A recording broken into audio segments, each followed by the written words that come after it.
ഞങ്ങളിതുവരെ എത്തുവാൻ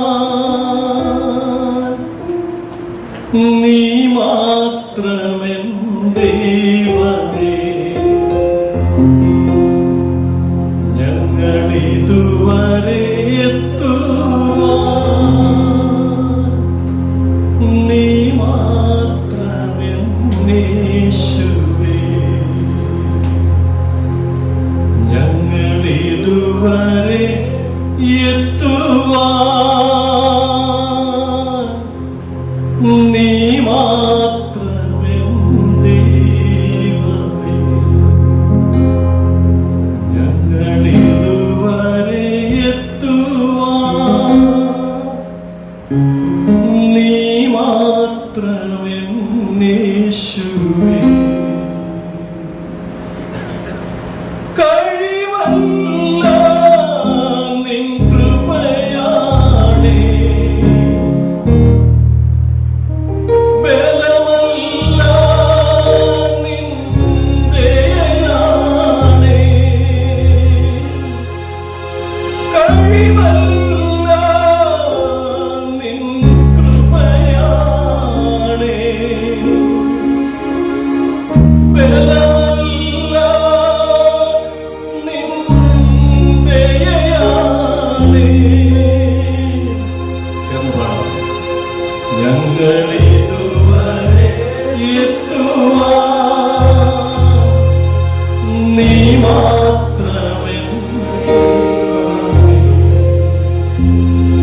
ഞങ്ങളിതുവരെ എത്തുവാൻ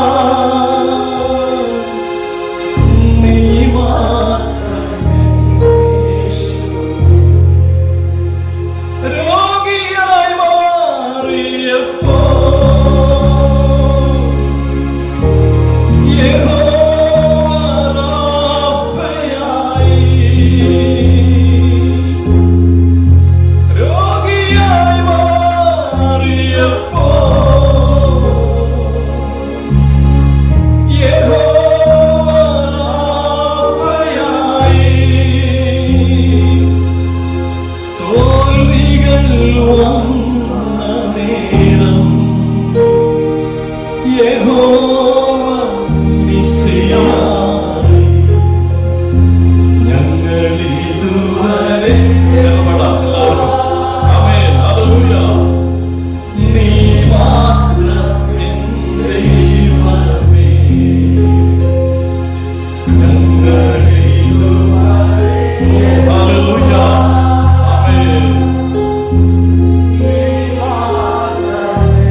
നിൻ കൃപയാണേ,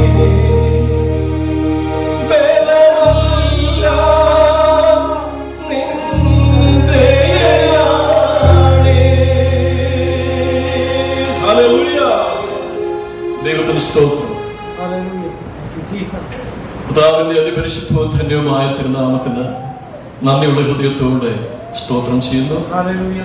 ഈ അനുഗ്രഹിക്കപ്പെട്ട ദൈവസഭയിൽ വളരെ നാളുകൾക്ക് ശേഷം എൻ്റെ പ്രിയപ്പെട്ട പല സഹോദരങ്ങളുമായി ഒരുമിച്ച്, പ്രത്യേകിച്ച് പോൾ പാസ്റ്ററും ജോയ്സും എസ്തേറും മാത്യുവും ഈ പ്രിയ കുടുംബവുമായി, കുഞ്ഞുങ്ങളുമായി, എല്ലാവരുമായിട്ട് ഞങ്ങൾക്ക് കുടുംബമായിട്ട് കടന്നു വരുവാൻ സർവശക്തനായ ദൈവം ഞങ്ങളുടെ ജീവിതത്തിൽ ഞങ്ങൾക്കും നമുക്കെല്ലാവർക്കും ശേഷിപ്പിച്ച നമ്മുടെ ആയുസ്സിനെ ഓർത്ത് നമുക്ക് കർത്താവിന് നന്ദിയുള്ള ഹൃദയത്തോടെ സ്തോത്രം ചെയ്യാം. ഹല്ലേലൂയ. അനുഗ്രഹിക്കപ്പെട്ട ഒരു ദൈവവചനം പ്രിയ ദൈവത്തിന്റെ ദാസനിലൂടെ നമ്മൾ കേട്ടത് ഏറ്റവും ഇഷ്ടപ്പെട്ട ലേഖനങ്ങളിൽ ഒന്നാണ് ഫിലിപ്പിയ ലേഖനം. ഒരു വർഷക്കാലം ഞാൻ എന്നെ ശക്തനാക്കുന്നവൻ മുഖാന്തരം നാം സകലത്തിനും മതിയാകുന്നു, ശക്തനാക്കുന്നവൻ എന്നുള്ള ആ വാക്യത്തിന്റെ അടിസ്ഥാനത്തിൽ ഒരു 3 മിനിറ്റുള്ള വീഡിയോ ഞാൻ ഒരു വർഷക്കാലം മുടങ്ങാതെ ബഹ്റിൽ നിന്ന് ഏറിയുന്നുണ്ടായിരുന്നു. ഏകദേശം ലോകത്തിന്റെ എല്ലാ ഭാഗങ്ങളിലും 10,000 കണക്കിന് ആൾക്കാരിൽ എത്തുകയും അനേകർക്ക് അത് ആശ്വാസമായി തീരുകയും ചെയ്തു. അതുകൊണ്ട് വളരെ ഹൃദയത്തോട് ചേർന്ന് നിൽക്കുന്ന ഹൃദയപൂർവമായ ചിന്തകളുള്ള ദൈവിക ആലോചനകളുള്ള മർമ്മങ്ങളുള്ള അനുഗ്രഹിക്കപ്പെട്ട ഒരു തടവിൽ ആയിരുന്ന പൗലോസ് എഴുതപ്പെട്ട ലേഖനമാണ് ഫിലിപ്പിയ ലേഖനം. അതിൽ നിന്ന് പ്രിയ ദൈവത്തിന്റെ ദാസൻ തനിക്ക് കൊടുത്ത ദൈവത്തിന്റെ പരിശുദ്ധാത്മാവിന്റെ കൃപയ്ക്ക് ഒത്തവണ്ണം സംസാരിക്കുവാൻ തന്നെ ബലപ്പെടുത്തിയതിനാണ് ഞാൻ കർത്താവിന് സ്തോത്രം ചെയ്യുന്ന കുടുംബത്തെ ഓർത്ത് നമുക്ക് കർത്താവിന് നന്ദി പറയാം. ഹല്ലേലൂയ. വരും കാലങ്ങളിൽ ആ കുടുംബവും തന്റെ മക്കളും എല്ലാം കർത്താവിന് വേണ്ടി അധികം പ്രയോജനപ്പെടുവാൻ തക്കവണ്ണം ദൈവം അവരെ അനുഗ്രഹിക്കട്ടെ എന്ന് ഞാൻ പ്രത്യേകമായിട്ട് പ്രാർത്ഥിക്കുന്നു. കർത്താവ് നമ്മളെ അതിനായിട്ട് സഹായിക്കുമെന്ന് ഞാൻ പൂർണ്ണമായിട്ട് ഉറച്ച് വിശ്വസിക്കുന്നു. ദൈവത്തിന് സ്തോത്രം. Hallelujah, hallelujah. എല്ലാവരും നല്ല സന്തോഷത്തോടെ ഇരിക്കണം. ഇന്ന് പകൽക്കാലം എന്താണ് അദ്ദേഹം പറഞ്ഞ വാക്യത്തിന്റെ കർത്താവിൽ എല്ലാവരും സന്തോഷിക്കും. അപ്പൊ ഞാൻ നിങ്ങളുടെ മുഖത്തേക്ക് നോക്കി. എല്ലാവരും സന്തോഷമുണ്ടോ? മുഖത്ത് സന്തോഷം ഉണ്ടെങ്കിൽ എന്തുണ്ടാവും? മുഖത്തെ ഭാവം എങ്ങനെയായിരിക്കും? നല്ലൊരു പുഞ്ചിരി അല്ലേ? ഹൃദയപൂർവമായ ഒരു പുഞ്ചിരി മുഖത്ത്. അല്ലാതെ നാളെയിൽ എന്ത് സംഭവിക്കും, എന്റെ പ്രശ്നങ്ങൾ, എന്റെ ഭാരങ്ങൾ, അതെല്ലാം വെച്ചുകൊണ്ട് ആരാധനയ്ക്ക് ഇരിക്കരുത്. ആരാധനയ്ക്ക് ഒരു ദൈവിക വിടുതൽ സംഭവിക്കുമെന്നുള്ള ആ ഒരു ചിന്തയോടുകൂടെ, എന്റെ ദൈവം എനിക്ക് വേണ്ടി ഇടപെടുമെന്നുള്ള ഒരു പ്രാർത്ഥനയോടുകൂടെ, ദൈവത്തിന്റെ വചനം എനിക്ക് ലഭിക്കുമ്പോൾ എന്റെ ഹൃദയത്തിലെ ഭാരങ്ങൾ മാറും എന്നുള്ള പ്രതീക്ഷയോടുകൂടെ ദൈവസന്നിധിയിലേക്ക് കടന്നു വരുമ്പോൾ നമ്മുടെ മുഖത്തെന്തുണ്ടാവും? ദൈവിക പ്രസാദം ഉണ്ടാകും, ദൈവിക സന്തോഷം ഉണ്ടാകും. ഹല്ലേലൂയ. ഇന്ന് പകലിൽ സന്തോഷമുള്ളവരെല്ലാം കരങ്ങൾ ഉയർത്തി കർത്താവിന് സ്തോത്രം ചെയ്യലേ. ഞാൻ പറഞ്ഞിട്ട് കൈ ഉയർത്തി സ്തോത്രം ചെയ്യലേ. ഹൃദയപൂർവമായ സന്തോഷമുണ്ടോ? പോക്കറ്റിൽ 5 രൂപ ഇല്ല, പക്ഷെ സന്തോഷമുണ്ടോ? അല്ലെങ്കിൽ കടമുണ്ട്, സന്തോഷമുണ്ടോ? രോഗമുണ്ട്, സന്തോഷമുണ്ടോ? സഹനമുണ്ട്, സന്തോഷമുണ്ടോ? ഇതിന്റെ എല്ലാം മധ്യത്തിൽ കർത്താവിനെ സന്തോഷിപ്പാൻ നമുക്ക് കഴിഞ്ഞാൽ അതാണ് കർത്താവ് നമ്മളെ കുറിച്ച് ആഗ്രഹിക്കുന്നത്. ഹല്ലേലൂയ.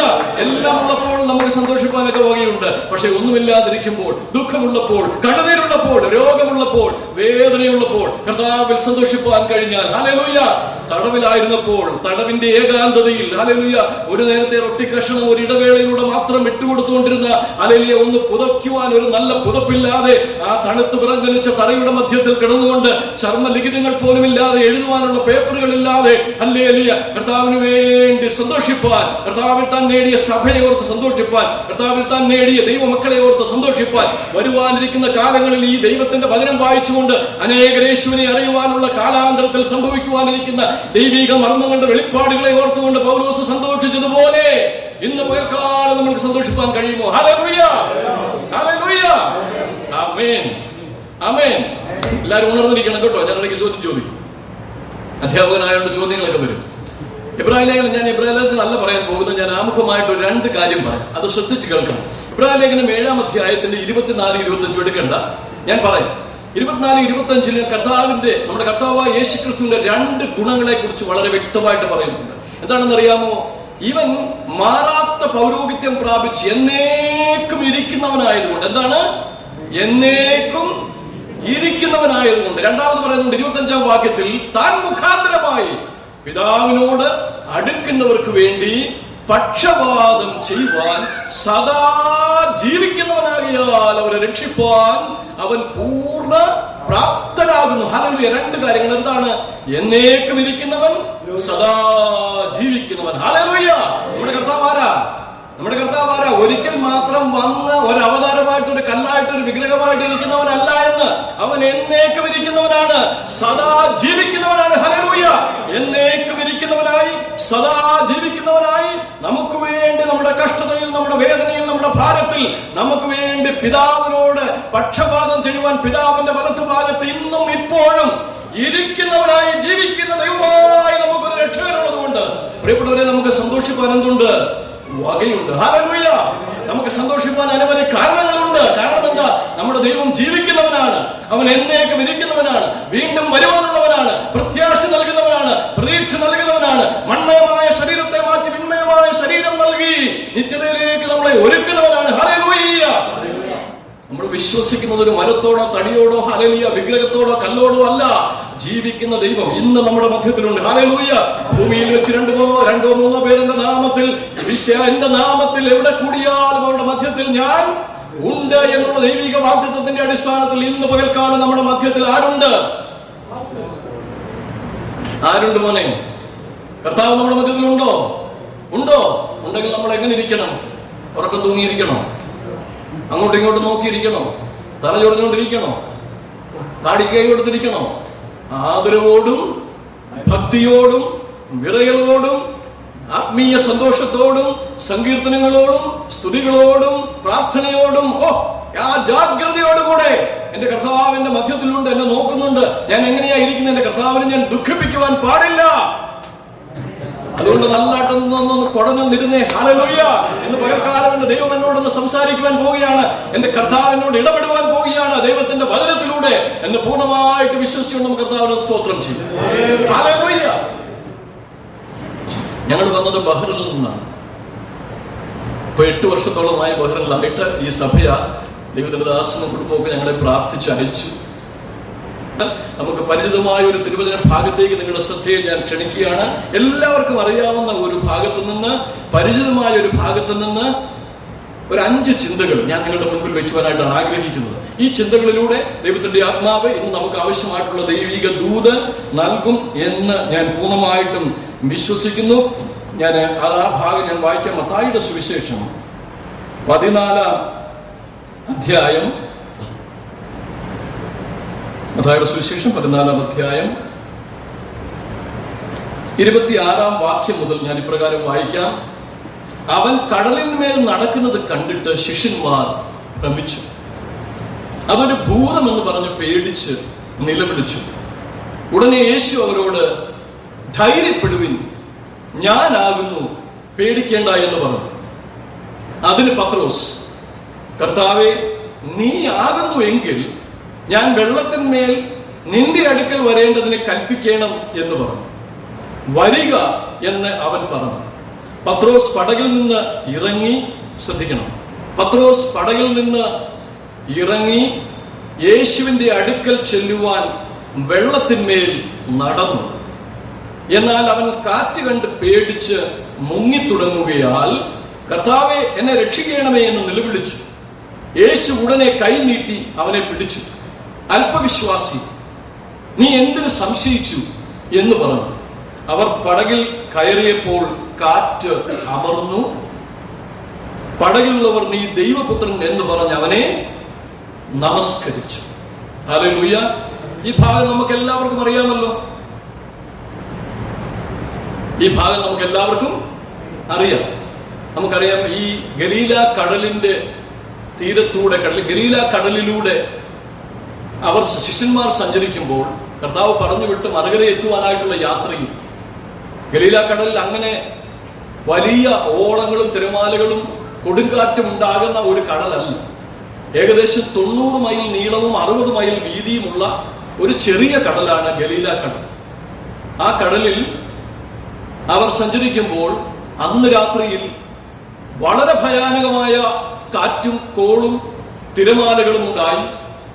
ഗലീല കടലിന്റെ ആഴവും പരപ്പും നീളവും വീതിയും എല്ലാം അറിയാവുന്ന ആ മുക്കുവന്മാർക്ക്, തങ്ങൾ സഞ്ചരിച്ചിരുന്ന പടകിനെ നന്നായിട്ട് നിയന്ത്രിക്കുവാൻ കഴിയുന്നവർക്ക്, ആ പടകിൽ വെള്ളമടിച്ചു കയറിയപ്പോൾ കടലിലെ ഓളങ്ങൾ ആ പടകിനെ മുക്കുവാറാക്കിയപ്പോൾ അതിനെ നിയന്ത്രിക്കുവാൻ കഴിയാതെ തങ്ങളാൽ ആവുന്നതെല്ലാം ചെയ്തിട്ടും തങ്ങൾ സഞ്ചരിച്ച പടകിനെ ഓളങ്ങളുടെ ശക്തിയാൽ, തിരമാലകളുടെ ശക്തിയാൽ, കാറ്റിന്റെ ശക്തിയാൽ അതിനെ നിയന്ത്രിക്കുവാൻ കഴിയാതെ അവരുടെ എല്ലാ കഴിവുകളും പുറത്തെടുത്തിട്ടും നിയന്ത്രിക്കുവാൻ കഴിയാതെ പരിഭ്രമിച്ചപ്പോൾ തങ്ങൾ സഞ്ചരിക്കുന്ന ഈ നൗക വെള്ളത്തിൽ മുങ്ങി തങ്ങളുടെ എല്ലാവരുടെയും ജീവൻ നഷ്ടപ്പെടും എന്ന് വിചാരിച്ചു വല്ലാതെ ഭാരപ്പെട്ട് ഭയന്ന് നിലവിളിച്ചപ്പോൾ അതാ വരുന്നു, കടലിന്റെ മീതെ നടന്നുകൊണ്ട് കർത്താവ് വരികയാണ്. കർത്താവ് വരുന്നത് അവർ കാണുന്നുണ്ട്. കർത്താവ് വരുന്നത് അവര് കാണുന്നുണ്ട്. എന്തുകൊണ്ടാ കണ്ടത്? അവര് കാണാൻ വേണ്ടിയ കർത്താവ് വന്നതുകൊണ്ട്. ഹല്ലേലൂയ. അവര് കാണാൻ വേണ്ടിയ കർത്താവ് വന്നത് അല്ലേ? അതുകൊണ്ട് അവരെന്ത് ചെയ്തു? കർത്താവിനെ കണ്ടു. കർത്താവിനെ കാണുന്ന സമയത്ത് ഇവരെന്താ ചെയ്തുകൊണ്ടിരിക്കുന്നത്? പറഞ്ഞാട്ട് എന്താ ഇവര് ചെയ്തുകൊണ്ടിരിക്കുന്നത്? അപ്പോഴും കൊടുങ്കാറ്റും തിരമാലയും ഓളങ്ങളും എല്ലാം ഇല്ലേ? ബോട്ടിനെ നിയന്ത്രിച്ചുകൊണ്ടിരിക്കുകയാണോ? അവരവരുടെ ബോട്ടിനെ എന്ത് ചെയ്യാണ്? മുങ്ങാതെ നിയന്ത്രിച്ചുകൊണ്ടിരിക്കുന്നതിനിടയിൽ ആരെ കണ്ടു? കർത്താവിനെ കണ്ടു. ആ സമയത്തുള്ള അവരുടെ മാനസിക അവസ്ഥ എന്താണ്? ഭയമാണ്, ഇപ്പോൾ തകർന്നു പോകും, ഇപ്പോൾ മുങ്ങിച്ചാവും എന്നുള്ള ആ ഒരു മാനസിക അവസ്ഥയിൽ കടലിന്മേൽ നടന്നു വരുന്ന കർത്താവിനെ ദൂരെ നിന്ന് കണ്ടപ്പോൾ അവർക്ക് ആരായിട്ട് തോന്നി? ഭൂതമായിട്ട് തോന്നി. അവിടെ ഒരു നിമിഷം നിന്ന് നമ്മൾക്ക് ചിന്തിക്കാം. ശ്രദ്ധിച്ചാട്ട്, ഈ ജീവിതയാത്രയിൽ ഓളങ്ങളും തിരമാലകളുമാകുന്ന പ്രശ്നങ്ങൾ നമ്മുടെ ജീവിതയാത്രയിൽ കടന്നു വരുമ്പോൾ കർത്താവിനെ ആരാധിക്കുന്നവരായ, വിശ്വാസികളായ, പ്രാർത്ഥിക്കുന്നവരായ, ഉപവാസമെടുക്കുന്നവരായ ദൈവ മക്കൾക്ക് പോലും യേശുവിനെ തിരിച്ചറിയുവാൻ പലപ്പോഴും കഴിയാതെ പോകുന്നു. യേശുവിന്റെ സാന്നിധ്യം തിരിച്ചറിയുവാൻ കഴിയാതെ വല്ലാതെ ഭയത്തിലും ആകുലത്തിലുമായി അതുവരെ പ്രാപിച്ച ആത്മീയമായിട്ടുള്ള ഔന്നത്യവും അതുവരെ പ്രാപിച്ച ആത്മീയമായിട്ടുള്ള ആ വിശ്വാസത്തിന്റെ ആഴവും കർത്താവിനുള്ള ഭക്തിയും വിശ്വാസവും എല്ലാം നഷ്ടപ്പെട്ടുകൊണ്ട് ഇപ്പോൾ എന്റെ ബോട്ട് തകർന്നു പോകുമോ എന്നുള്ള ഭയത്തോട് കർത്താവിനെ പോലും തിരിച്ചറിയുവാൻ കഴിയാത്ത മാനസികാവസ്ഥയിലേക്ക് ആര് നമ്മളെ കൊണ്ടുപോകും? ദുഷ്ടൻ കൊണ്ടുപോകും. ഹല്ലേലൂയ. നടന്നു വരുന്ന കർത്താവിനെ കണ്ടിട്ട് എന്ത് പറഞ്ഞു? അതാ ഭൂതം വരുന്നു. ഹല്ലേലൂയ. പ്രിയപ്പെട്ടവരെ, പർവ്വതങ്ങൾ പോലെ, പർവ്വത സമാനമായ തിരമാലകൾ പോലെ നമ്മുടെ മുൻപിൽ ജീവിത പ്രശ്നങ്ങൾ നമ്മളെ തകർത്ത് കളയുവാനായിട്ട് മുന്നിട്ട് വരുമ്പോൾ നമ്മുടെ മുൻപിൽ വരുന്ന കർത്താവിനെ കാണുവാനുള്ള കണ്ണ് നമ്മൾക്കുണ്ടാവണം. ഹല്ലേലൂയ. ഏത് പ്രശ്നത്തിന്റെയും മധ്യത്തിൽ നമ്മെ വിടുവിപ്പാൻ കടന്നു വരുന്നവനായ ഒരു കർത്താവിന്റെ സാന്നിധ്യത്തെ തിരിച്ചറിയുവാനുള്ള കണ്ണ് നമ്മൾക്കുണ്ടാവണം. അത് തിരിച്ചറിയുവാനായിട്ട് നമുക്ക് പലപ്പോഴും കഴിയുന്നില്ല. അവൻ ഇങ്ങനെ അടുത്തേക്ക് വരികയാണ്. ഇനിയുമാണ് നടക്കുവാൻ പോകുന്ന സംഭവങ്ങളും 5 ചിന്തകളും ഞങ്ങളുടെ മുൻപിലേക്ക് വെക്കുവാനായിട്ട് പോകുന്നത്. ഇത് പശ്ചാത്തലമാണ്. ഈ സമയത്ത് ഗലീല കടലിന്റെ ആ തിരമാലകൾ, കൊടുങ്കാറ്റ് വളരെ ശക്തമായി അടിക്കുന്നു. പടക് മുങ്ങുവാറ് എല്ലാ ശിഷ്യന്മാരും തങ്ങളുടെ 2 വശത്തും അവര് എല്ലാ വിധത്തിലും അതിനെ പിടിച്ച് നിലനിർത്തുവാനായിട്ട് ശ്രമിച്ചുകൊണ്ടിരിക്കുമ്പോൾ കർത്താവ് അടുത്തു വരുന്നത് കണ്ട് അല്പം കൂടെ മുന്നോട്ട് വന്നപ്പോൾ പത്രോസിനെ തിരിച്ചറിഞ്ഞു ആരാണെന്ന്. അത് കർത്താവാകുന്നുവെന്ന് തിരിച്ചറിഞ്ഞു. മറ്റ് ശിഷ്യന്മാരെ മുങ്ങുവാനാകുന്ന പടകിനെ നിയന്ത്രിക്കുവാനായിട്ട് സഹായിക്കുന്നതിന് പകരമായിട്ട് പത്രോസ് എന്താ ചോദിച്ചത്? പറഞ്ഞിട്ട് പത്രോസ് എന്താ ചോദിച്ചേ?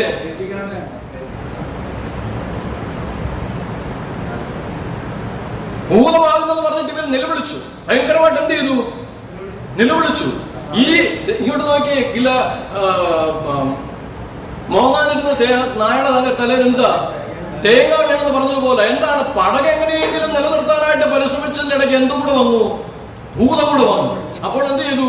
ഉച്ചത്തിൽ അങ്ങോട്ട് നിലവിളിക്കുവാനായിട്ട് തുടങ്ങി. ഉച്ചത്തിൽ നിലവിളിച്ചു കഴിഞ്ഞപ്പോഴത്തേക്ക് കർത്താവിന് മനസ്സിലായി ഇവർ എന്നെയും കൂടെ പേടിപ്പിക്കുമെന്ന് മനസ്സിലായി. അപ്പൊ കർത്താവ് പറഞ്ഞു, ധൈര്യപ്പെടുക, ഞാനാകുന്നു, ഞാനാകുന്നു, ധൈര്യപ്പെടുവിൻ, ഞാനാകുന്നു, പേടിക്കേണ്ട, ഞാനാകുന്നു, ധൈര്യപ്പെടുവിൻ, ഞാനാകുന്നു, പേടിക്കേണ്ട, ധൈര്യപ്പെടുവിൻ എന്ന് പറഞ്ഞു. കർത്താവിന്റെ ശബ്ദമാണ്. പ്രിയപ്പെട്ടവരെ, ഇങ്ങോട്ട് നോക്കിയേ.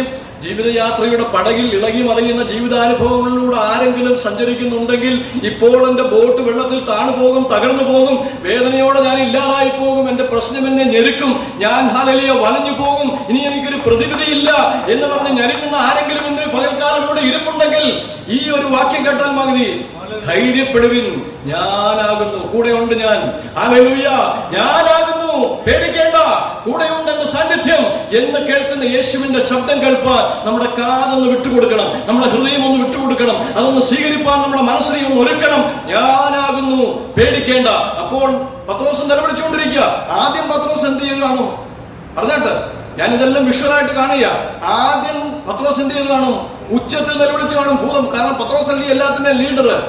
ആദ്യം പത്രോസ് ആയിരിക്കും പറഞ്ഞത് അതുകൊണ്ട് ഭൂതം, ബാക്കിയുള്ളവരെല്ലാം ഏറ്റു പറഞ്ഞു കാണും ഭൂതം. അപ്പൊ എല്ലാവരും കൂടെ ഒരുമിച്ച് നിലവിളിക്കാൻ തുടങ്ങി. അപ്പോൾ പത്രോസ് കർത്താവ് പറയുക, പേടിക്കേണ്ട, ഞാനാകുന്നു, ഞാനാകുന്നു. ഇതൊക്കെ സംഭവിക്കുന്ന എവിടെയാ? 2 പശ്ചാത്തലമാണ്. ഞാൻ ഇതിനെ വളരെ വളരെ ഇങ്ങനെ എന്റെ വിഷ്വലായിട്ട് ഞാൻ കാണുക. 2 പശ്ചാത്തലം. ഒന്ന്, ആരും നിൽക്കുക, നമുക്ക് വിശ്വസിക്കാൻ കഴിയുന്ന ഒരു മഹാത്ഭുതം അവിടെ നടക്കുക. എന്താ? കർത്താവ് വെള്ളത്തിന്റെ മുകളില് നിൽക്കുകയാണ്. മറ്റിടത്ത് എന്ത് ചെയ്യുക? ബോട്ട് കിടന്ന് ഇങ്ങനെ മേപ്പോട്ടും താഴോട്ടും അടിച്ചോണ്ടിരിക്കുക. ഇതിന്റെ മധ്യത്തിൽ നിൽക്കുകയാണ്. പത്രോസ് അന്നേരം പറയാ, പത്രോസ് അന്നേരം ചെയ്യേണ്ടത് എന്താ? യഥാർത്ഥത്തില് മറ്റു കൂട്ടുകാരുടെ കൂടെ കൂടി ശിഷ്യന്മാരുടെ കൂടെ ഇരുന്ന് ഇതിനെ പിടിച്ചൊക്കെ നിർത്താനായിട്ട് നോക്കിയില്ലേ വേണ്ടത്. പക്ഷെ ആളങ്ങോട്ട് മുന്നോട്ട് പറയാണ്. എന്താ പറഞ്ഞേ? കർത്താവേ, ആ വാക്യം ശ്രദ്ധിക്കണം, അത് നീ ആകുന്നു എങ്കിൽ. അപ്പോഴും എന്താ? സംശയം. ഇതാ നമ്മുടെ എല്ലാം പ്രശ്നം. നമ്മുടെ പ്രശ്നങ്ങളുടെയൊക്കെ മധ്യത്തിൽ ആര് നമ്മുടെ മുൻപിലുണ്ട്?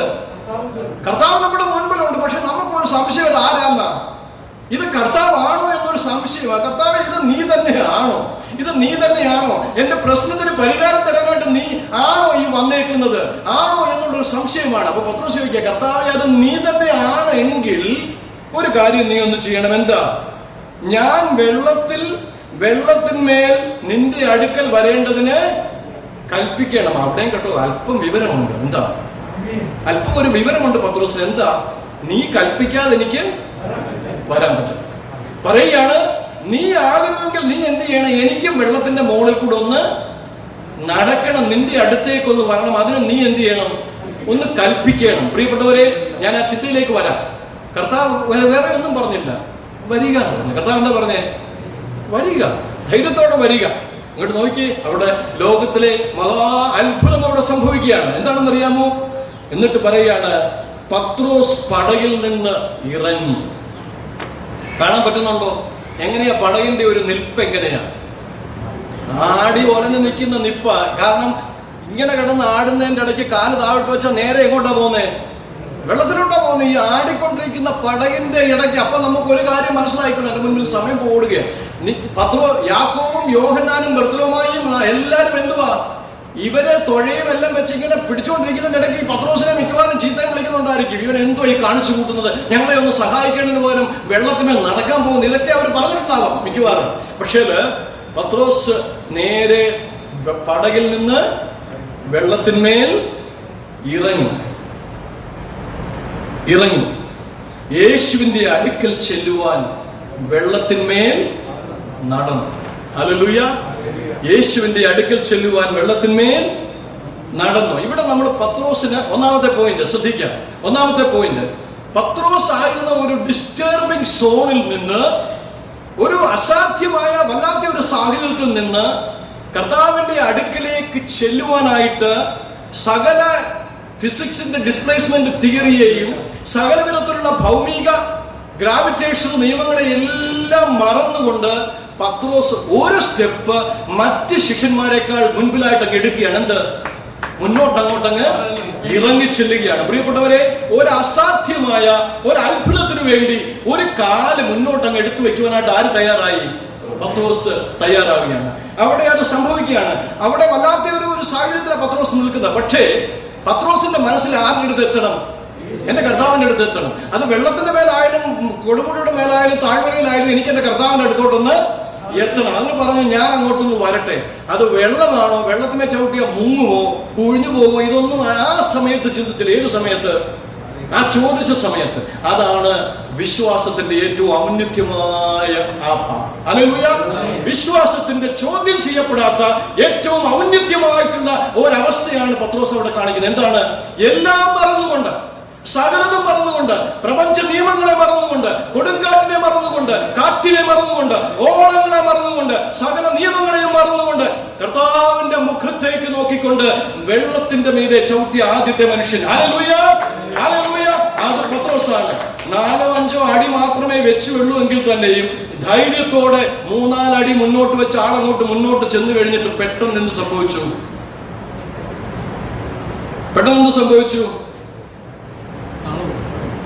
അവിടെ വായിക്കുന്നുണ്ട്. എന്താണ്?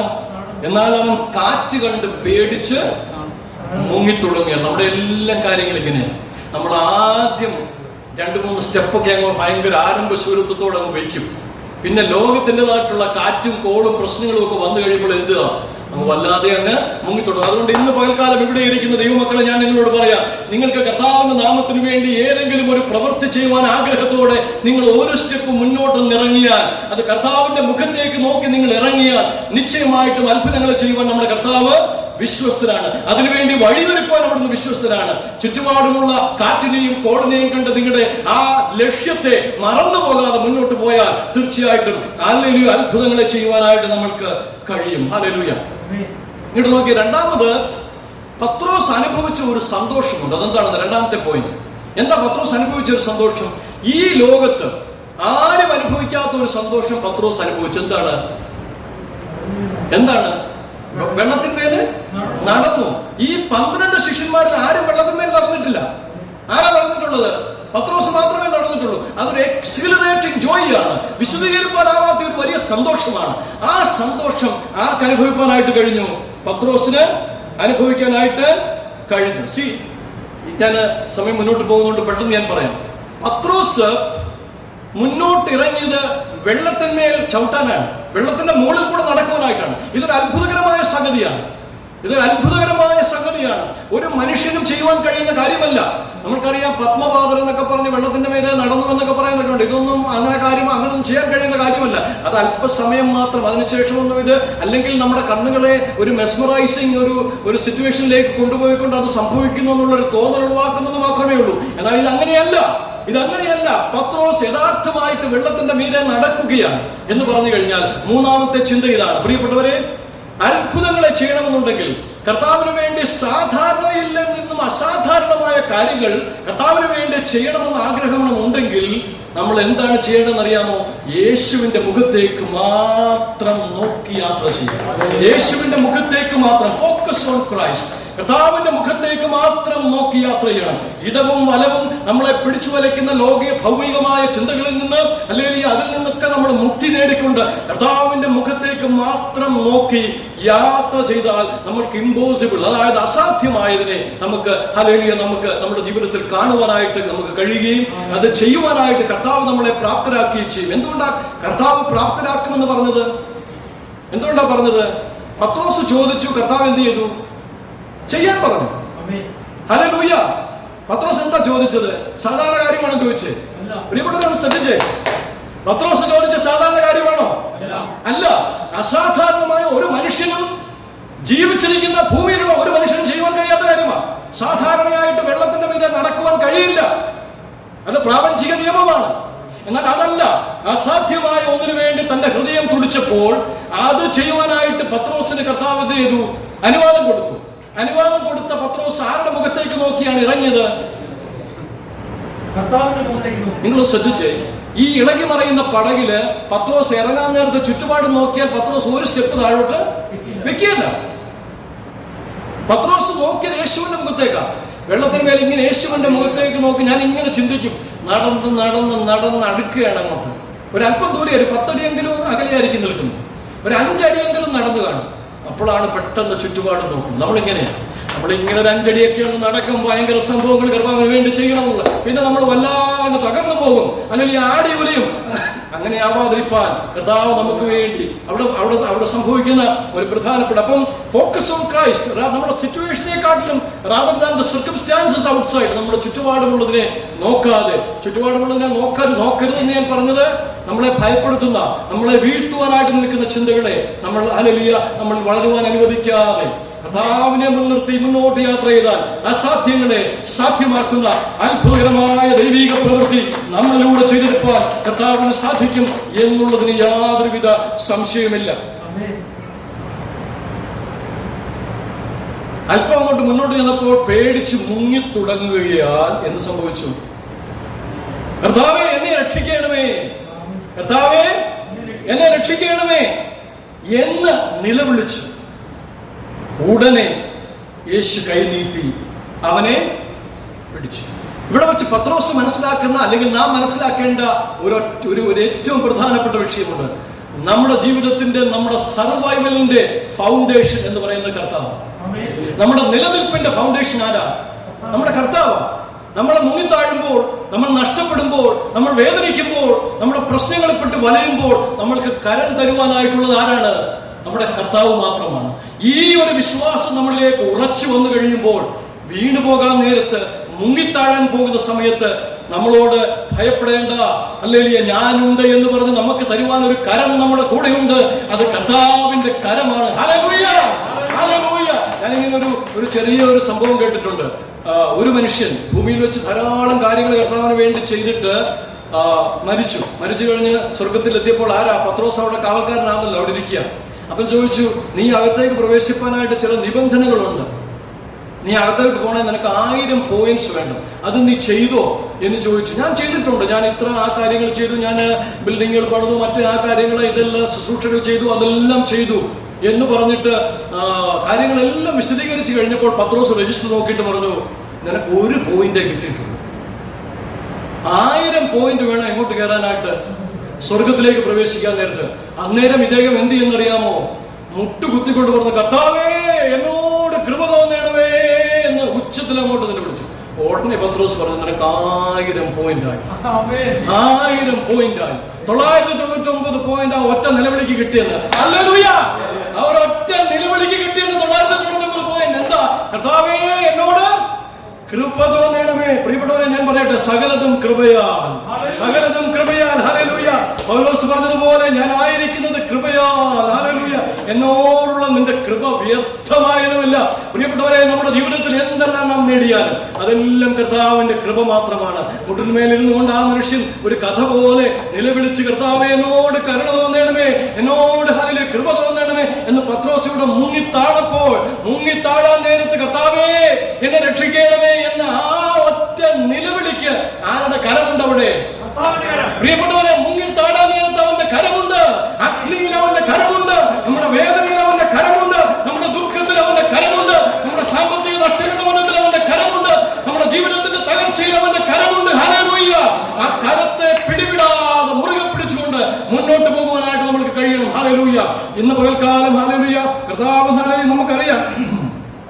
ഇനിയും വേറൊരു കാര്യം, ഞാൻ ഈ ചിന്ത അവസാനിപ്പിക്കുന്നതിന് മുൻപ് ഏറ്റവും എന്നെ സ്പർശിച്ച മറ്റൊരു ചിന്തയുണ്ട്. കർത്താവ് നമുക്കറിയാം, ഈ സംഭവം എല്ലാം കഴിഞ്ഞ് കർത്താവ് കൂടെ നിൽപ്പുണ്ട്. ഈ സംഭവം നടക്കുന്ന സമയത്ത് മറ്റൊരു സംഭവം അവിടെ നിന്ന് നടന്നുകൊണ്ടിരിക്കുക. തൊട്ടടുത്ത് പടക എന്തോ സംഭവിച്ചുകൊണ്ടിരിക്കുക. 11 പേര് ഈ സംഭവം മൊത്തം പിടിച്ചു കുലുക്കുക, എങ്ങനെയും ഒന്ന് നേരെയാക്കാൻ നോക്കിക്കൊണ്ടിരിക്കുക. ഇവരിതൊക്കെ കാണുന്നുണ്ട്. ഇനി ഒരു കാര്യമുണ്ട്, നമ്മുടെ ചുറ്റുപാടുമുള്ളവരുടെ ഒരു സ്വഭാവം ഞാൻ പറയാം. ഇതെല്ലാം നടന്നു. പത്രോസ് ഇച്ചിരി മുന്നോട്ട് നടന്നിട്ട് വെള്ളത്തിൽ മുങ്ങി കർത്താവ് പിടിച്ചു. അത് കഴിഞ്ഞൊരു സംഭവം നടന്നു. അറിയാമോ? കർത്താവും പത്രോസും കൂടെ എങ്ങോട്ട് കയറി? ആ 2 പേരും കൂടെ കയറിയത്. ഹലോ, പത്രോസിന്റെ കൈക്ക് പിടിച്ചുകൊണ്ട്. അപ്പൊ ഇവിടെ നിൽക്കുക. ഇനി ശ്രദ്ധിക്കണം. ഹല്ലേലൂയ! പത്രോസ്, കർത്താവ് വെള്ളത്തിന്മേൽ നിൽക്കുക. പത്രോസ് മുങ്ങിത്താണപ്പോൾ പത്രോസിനെ പിടിച്ചു പൊക്കി. പത്രോസ് എവിടെ നിന്നു?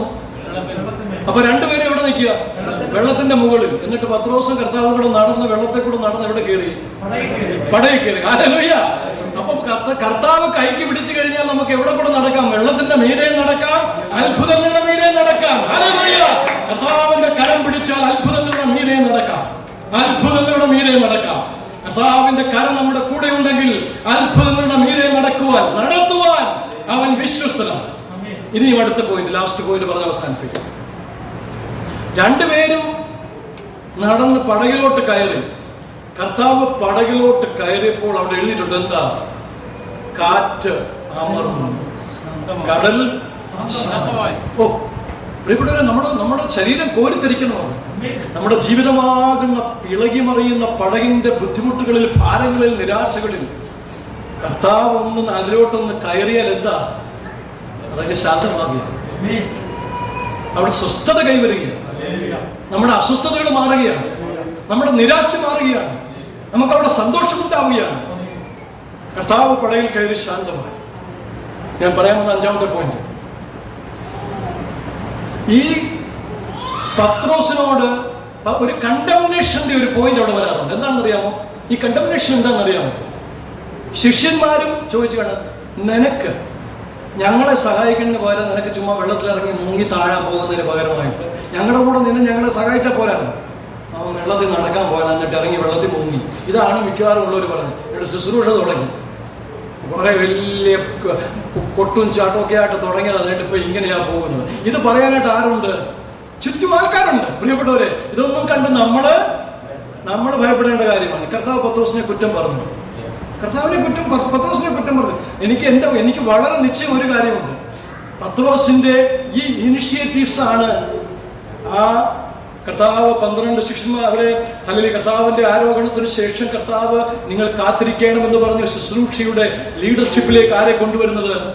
പത്രോസിനെ കൊണ്ട്. യോഹന്നാന്റെ സുവിശേഷം 21-ാം അധ്യായം നമ്മൾ പഠിക്കുമ്പോൾ മാറോട് ചേർത്ത് പിടിച്ചുകൊണ്ട്, കർത്താവിന്റെ മാറോട് ചേർന്ന് കർത്താവിനെ തള്ളിപ്പറഞ്ഞതിന്റെ പാപഭാരം ഏറ്റെടുത്തുകൊണ്ട് കർത്താവിന്റെ മാർഗോട് ചേർന്ന് കണ്ണുനീര് ഒഴുക്കിയപ്പോൾ കർത്താവ് ചേർത്ത് പിടിച്ചേൽപ്പിച്ചു കൊടുത്തു. എന്റെ ആടുകളെ മേയ്ക്കുക എന്ന് പറഞ്ഞുള്ള ഉത്തരവാദിത്തം കർത്താവ് കൊടുക്കുവാനുള്ള കാരണം പത്രോസിന്റെ ഇനിഷ്യേറ്റീവാണ്. ഹല്ലേലൂയ.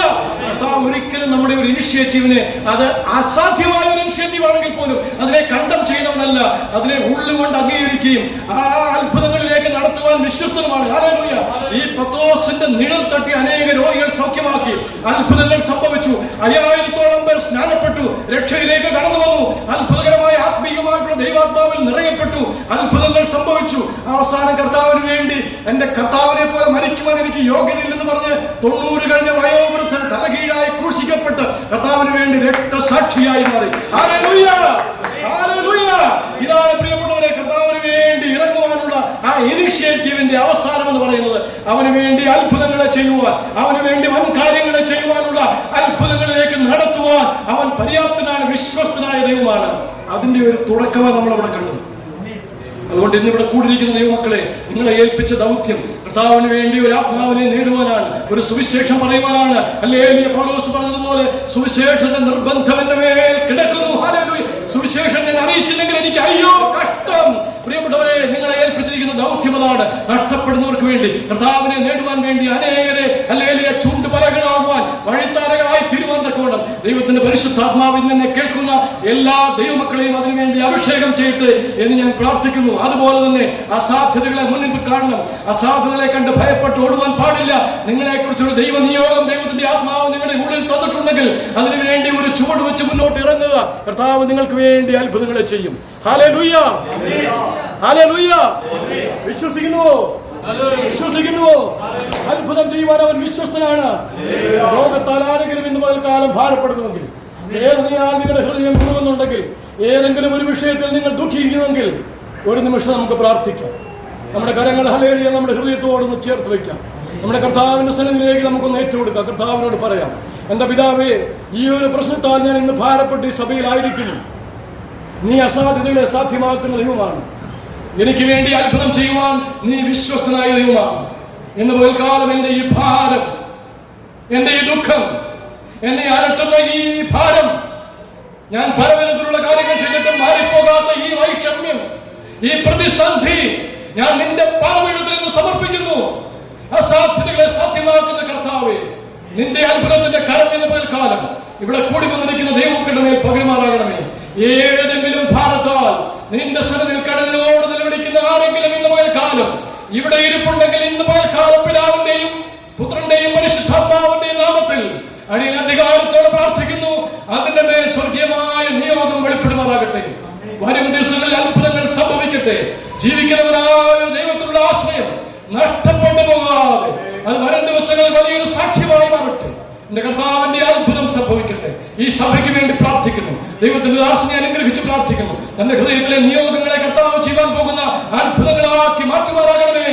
അനേക ജീവിതങ്ങളെ സ്പർശിക്കുവാനുള്ള ആ സ്വർഗീയ നിയോഗത്തിലേക്ക് കുടുംബമായി നയിക്കുമാറാകണമേ. ഈ ഹല്ലേലൂയ സഭയിലുള്ള ദൈവമക്കൾ ഞങ്ങളുടെ കുഞ്ഞുങ്ങളെ അനുഗ്രഹിച്ച് പ്രാർത്ഥിക്കുന്നു. അവരുടെ ജീവനം കർത്താവിൽ ധന്യമാകണമേ. അവർ ഉന്നതരായി പെരുമാറാകണമേ. ഉന്നതമായ ഭൗമികമായ നന്മ കൊടുക്കണമേ. ആത്മീയമായ കർത്താവിന് വേണ്ടി പ്രയോജനപ്പെടുമാറാകണമേ. സുവിശേഷത്തിന്റെ വാഹകരായി തിരുമാറാകണമേ. ഹല്ലേലൂയ. ഞങ്ങളോട് സംസാരിച്ച വചനത്തിനായി സ്തോത്രം. അടികളെ കുടുംബമായിട്ട് സമർപ്പിക്കുന്ന കർത്താവേ, നിന്റെ നാമം ഞങ്ങളിലൂടെ മഹത്വപ്പെടുമാറാകണം. യേശു ക്രിസ്തുവിന്റെ ധന്യമായ നാമത്തിൽ തന്നെ പ്രകാരം അവസരം ഒരുക്കിയ ദൈവദാസനും കുടുംബത്തിനും ഈ സഭയ്ക്കും നന്ദി പറയുന്നു. കർത്താവ് എല്ലാവരെയും ധാരാളമായി അനുഗ്രഹിക്കും.